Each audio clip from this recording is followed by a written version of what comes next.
In this video, I'm going to show you how to add echo in BandLab Mobile. So there's a bunch of different ways. I'm going to show you some of them. You want to go to your project and then you want to select where you want to add your echo. So you want to go to the bottom left and tap on your settings. There we go. And it's going to open up your tracks. Now here I have 3 of them, as you can see. I'm going to add some echo on the bottom one. So what you want to do here is basically you have to go to the very top right of your color rectangle of your audio track. So for me, I'm going to go into blue here and I'm going to tap on those 3 dots, and then I'm going to tap on effects. Now here you have a few options. You can go to tap on the search button at the top right, and then you can tap and type in echo like this. There we go.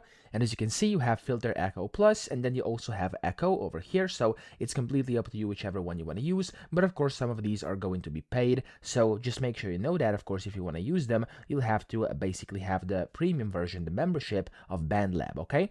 But then, of course, you can use any of these that pop up, or you could use reverb. Okay. Reverb is not essentially echo, but it's quite similar. So you could go and tap again on the effects. You could go out of here. Let me actually do that as well. There we go, the plus button, and I'm going to type in reverb. There we go, and I'm going to use this univerb over here. And if I do this, and if I add it, for example, like that, and I go out and I play my audio, you'd be able to hear, if I were to play it, you'd be able to hear that it has kind of an echo, okay? So, of course, you can play around with it. There's a bunch of different echo filters. Just select the one that you actually need. So, I hope this video helped you out. If it did, please subscribe to the channel and help me out as well.